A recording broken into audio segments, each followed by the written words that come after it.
मेरा नाम संतोष कुमार है। मैं राष्ट्रीय जनता दल चिकित्सा प्रकोष्ठ में प्रदेश उपाध्यक्ष हूँ। और आज हम लोग जो यहाँ पर एकत्रित हुए हैं वो ग्रामीण चिकित्सकों की समस्या को लेकर। ग्रामीण चिकित्सक कौन है? ये वो लोग हैं जिन्होंने 8 साल, 10 साल, 15 साल किसी अच्छे डॉक्टर के नीचे काम किया है, किसी हॉस्पिटल में काम किया है, और वो अपनी जीविकोपार्जन के लिए कहीं पे अपने अनुभव के आधार पर एक क्लिनिक खोलकर काम करते हैं। कि सीएमओ के माध्यम से, सिविल सर्जन के माध्यम से उनके क्लिनिक बंद करवाने का काम किया है, उनको दर दर का ठोकरे खाने पर मजबूर किया है, उनसे एनआईओएस का डिग्री दिलाया गया और कहा गया कि आपको मौका मिलेगा। आप जो मुख्य चुनाव आयुक्त बने हैं इसी संविधान की शक्ति से बने हैं, वरना आप नहीं बनते। तो इस संविधान की रक्षा करना आपकी जिम्मेवारी है। अगर आप इस जिम्मेवारी को नहीं निभाएंगे तो आने वाली पीढ़ी आप पर थूकेगी और उसको याद रहेगा कि एक ऐसा व्यक्ति भी मुख्य चुनाव आयुक्त था जिसने संविधान को रौंद दिया।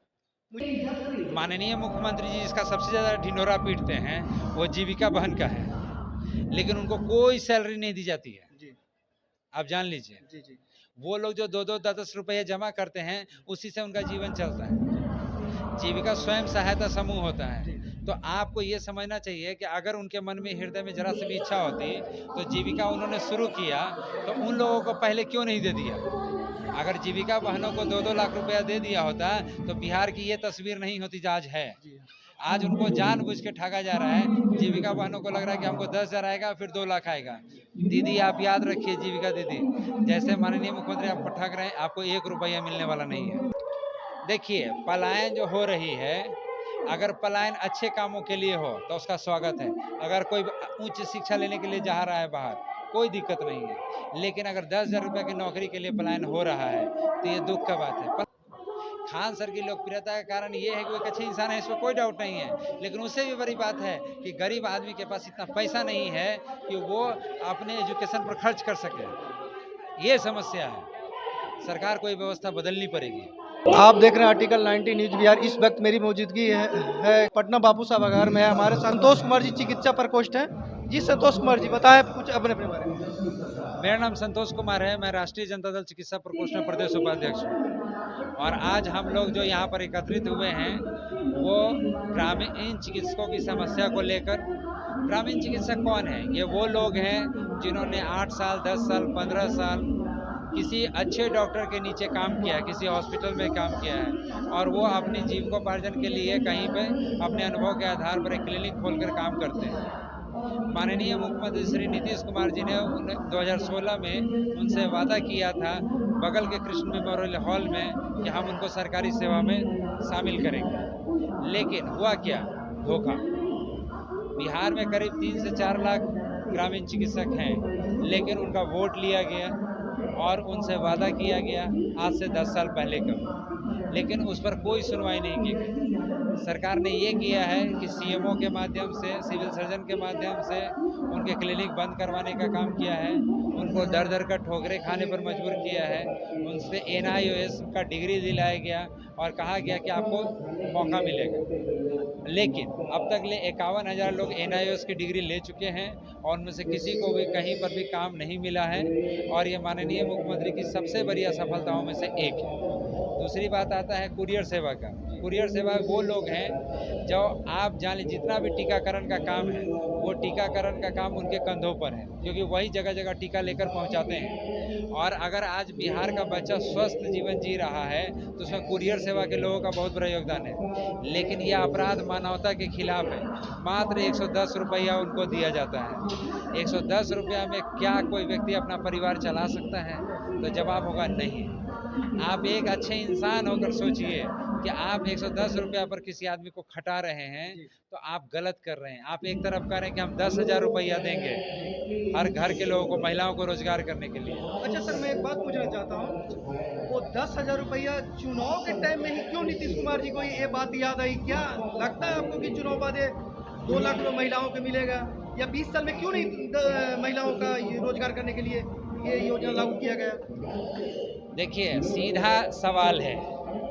आज आप चारों तरफ देख रहे हैं कि आपका वोट चोरी का जो व्यवस्था था वो अब बंद होने वाला है, क्योंकि वोटर अब जाग चुका है। सरकार को अपनी जमीन खिसकती हुई नजर आ रही है। माननीय मुख्यमंत्री नीतीश कुमार जी आज तक चुनाव जीतकर मुख्यमंत्री नहीं बने, वो एमएलसी बनकर चुनाव मुख्यमंत्री बनते रहे हैं, तो उनको नहीं पता है कि वोट कैसे लिया जाता है। बिना जनता की मर्जी के आप मुख्यमंत्री हैं, इसीलिए उनको नहीं पता। आज वो कितना भी कोशिश कर लें, 10,000 दे दें, 1 लाख दे दें, 5 लाख दे दें, लेकिन जनता उनकी सुनने वाली नहीं है। उसका कारण ये है कि आदमी 20 साल के शासन काल में ये देख चुका है कि वो कुछ देने वाले नहीं है। ये सिर्फ जुमला है, 10,000 देंगे और उसका जिसको 10,000 दिए हैं उसको भूल जाएंगे और कोई काम नहीं होने वाला है। एक सामान्य बुद्धि का व्यक्ति भी समझ सकता है कि 10,000 रुपये में कोई रोजगार नहीं हो सकता। क्या कहीं लगता ये नहीं लगता है कि कहीं 10,000 वोट खरीदा तो नहीं जा रहा है? निश्चित रूप से खरीदा जा रहा है। ये भारतीय संविधान में स्पष्ट रूप से लिखा हुआ है कि मतदाता को आप लालच नहीं दे सकते। अगर आप लालच देते हैं तो गलत कर रहे हैं। चुनाव आयोग को इस पर संज्ञान लेना चाहिए। लेकिन हमारे जो ज्ञानेश्वर जी चुनाव आयुक्त, मुख्य चुनाव आयुक्त हैं, उनका मानसिक संतुलन बिगड़ चुका है। इसलिए कि जब वो साफ देख रहे हैं कि 10,000 रुपया घूस दिया जा रहा है मतदाता को, लेकिन उनका कान बंद है और वो सोच रहे हैं कि हम कुछ नहीं करेंगे, चाहे जो हो जाए। लेकिन एक बात जान लीजिए सर, आप जो मुख्य चुनाव आयुक्त बने हैं, इसी संविधान की शक्ति से बने हैं, वरना आप नहीं बनते। तो इस संविधान की रक्षा करना आपकी जिम्मेवारी है। अगर आप इस जिम्मेवारी को नहीं निभाएंगे तो आने वाली पीढ़ी आप पर थूकेगी और उसको याद रहेगा कि एक ऐसा व्यक्ति भी मुख्य चुनाव आयुक्त था जिसने संविधान को रौंद दिया। मुझे एक बात बताइए सर कि चुनाव के पहले भी तो ये महिला का जो 10-10 हजार रुपये जो बिजनेस करने के लिए पैसे मिल रहे हैं, चुनाव के पहले भी तो मिल सकता था, फिर चुनाव में क्यों लागू किया गया? माननीय मुख्यमंत्री जी जिसका सबसे ज़्यादा ढिंढोरा पीटते हैं वो जीविका बहन का है, लेकिन उनको कोई सैलरी नहीं दी जाती है। जी आप जान लीजिए, जी जी वो लोग जो 2-2 10-10 रुपये जमा करते हैं, उसी से उनका जीवन चलता है। जीविका स्वयं सहायता समूह होता है। तो आपको ये समझना चाहिए कि अगर उनके मन में, हृदय में जरा सी भी इच्छा होती तो जीविका उन्होंने शुरू किया तो उन लोगों को पहले क्यों नहीं दे दिया? अगर जीविका बहनों को 2-2 लाख रुपया दे दिया होता तो बिहार की ये तस्वीर नहीं होती जो आज है। आज उनको जानबूझ के ठगा जा रहा है। जीविका बहनों को लग रहा है कि हमको 10,000 आएगा, फिर 2 लाख आएगा। दीदी आप याद रखिए, जीविका दीदी, जैसे माननीय मुख्यमंत्री आपको ठग रहे हैं, आपको 1 रुपया मिलने वाला नहीं है। मैं एक बात और पूछा, ये जनता का सवाल है, इतना जो बिहार से पलायन करते हैं लोग, बाहर जाते हैं, सरकार क्या कर रही है? देखिए, पलायन जो हो रही है, अगर पलायन अच्छे कामों के लिए हो तो उसका स्वागत है। अगर कोई उच्च शिक्षा लेने के लिए जा रहा है बाहर, कोई दिक्कत नहीं है। लेकिन अगर 10,000 रुपये की नौकरी के लिए पलायन हो रहा है तो ये दुख का बात है। पलायन कैसे नहीं होगा सर? कोई नहीं रोक सकता पलायन को। आप 110 रुपये में किसी से काम कराएंगे तो पलायन नहीं होगा। आप जो है रसोइया को 1,600 रुपया वेतन देते थे, इस बार बढ़ा के 3,300 किए हैं। 3,300 रुपया में आप काम कराएंगे तो पलायन नहीं होगा। हमारे एम्बुलेंस ड्राइवर हैं, उनको आप 8,000 रुपया वेतन दे रहे हैं तो पलायन नहीं होगा। एक आदमी अपने परिवार के लोगों को भूखा छोड़ेगा, अपने बच्चों को क्या जहर दे देगा? पलायन रुकेगा कब? जब जो काम करने वाले मेहनतकश लोग हैं उनको कम से कम मिनिमम वेज मिले। सबसे बड़ी समस्या क्या है? आप काम कर रहे हैं, आपको वेतन नहीं मिलेगा तो आप काम छोड़ेंगे कि काम पर रहेंगे? पलायन होगा। पलायन को तभी रोका जा सकता है जब कोई ड्राइवर है, प्राइवेट में वही ड्राइवर जब काम करता है तो उसको 15 से 18,000 रुपये वेतन मिलता है और सरकारी व्यवस्था में जब काम करता है तो उसको 8 से 10,000 रुपया देते हैं। तो पलायन करेगा कि नहीं करेगा? पलायन करेगा। पलायन तभी रुकेगा जब व्यक्ति को काम का उचित मूल्य मिले। हमारे देश के संविधान में स्पष्ट रूप से लिखा जाता है कि कोई व्यक्ति इतना गरीब नहीं होना चाहिए कि कोई उसको खरीद ले, और ना ही कोई व्यक्ति इतना अमीर होना चाहिए कि वो दूसरे को खरीद ले। आप समझिए, आपने क्या किया? हमारे देश में क्या कहा गया संविधान में कि हम भाई ऐसी व्यवस्था बनाएंगे कि लोग अपने आप को बेच न दें। आखिर क्या हो गया? जिसको आप 110 रुपये देंगे, जिसको 8,000 रुपये सैलरी देंगे, जिसको 1,600 रुपये में खटाएंगे, तो वो क्या कर रहा है? अपने आप को बेच ही तो दिया है। आप कह रहे हैं कि हम 5 किलो अनाज दे रहे हैं, आप नहीं दे रहे हैं सर। आप जान रहे हैं कि अगर ये 5 किलो अनाज नहीं मिलेगा तो जिंदा भी नहीं रहेगा। इसलिए पलायन क्यों हो रहा है? पलायन इसलिए हो रहा है कि मजदूरों को मिनिमम वेज जो सरकार ने खुद तय किया है वो नहीं दे रही है। तो कहीं ना कहीं नीतीश सरकार फेल तो नहीं दिखाई दे रही है? नीतीश सरकार ही नहीं फेल है सर, पूरा भारत सरकार फेल है। ये एम्बुलेंस ड्राइवर, आंगनबाड़ी, आशा वर्कर सिर्फ बिहार में नहीं है, पूरे विश्व में है, पूरे भारत में है, सॉरी पूरे विश्व नहीं, पूरे भारत में है। और इन सब का शोषण हो रहा है। ये लोग पलायन करके जाते हैं कहाँ कि हम दूसरे राज्यों में काम करें, वहाँ और शोषण हो रहा है।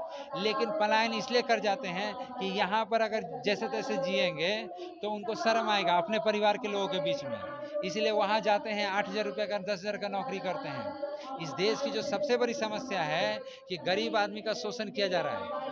अंग्रेज भी इतना शोषण नहीं कर पाए। आप सोचिए मिनिमम वेज किसने बनाया? हमारी संसद में बैठे हुए लोगों ने बनाया, विधानसभा में बैठे हुए लोग बनाए। आपको कहा जा रहा है कि आपको 700 रुपया मिनिमम वेज दिया जाएगा और वेतन दिया जा रहा है 300 रुपया। ये चोरी है कि नहीं है?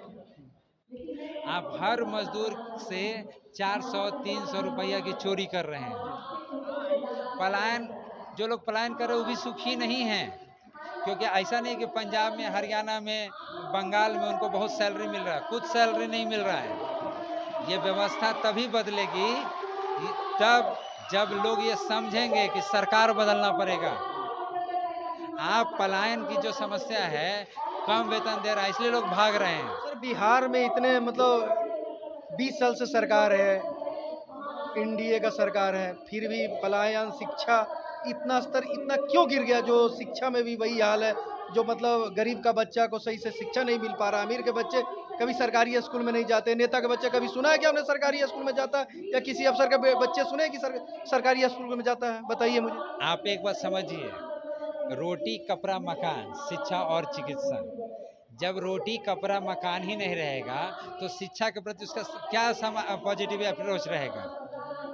आप एक बात समझिए, जिसके बाप को 8,000 रुपये वेतन मिलेगा तो वो अपने बच्चे को मैट्रिक करा पाएगा? वो तो चाहेगा कि जैसे ही 8 साल 10 साल का हो तो वो भी कमाए, चाहेगा ना कि कमाए। तो क्या पढ़ाएगा बच्चे को? ये आप सोचना ही गलत है। और सरकारी स्कूल की व्यवस्था आप क्या ठीक करेंगे जब तक ले आप अपने उसके गार्जियन को वेतन अच्छा नहीं देंगे? वो अपने बच्चे को पढ़ा पाएगा?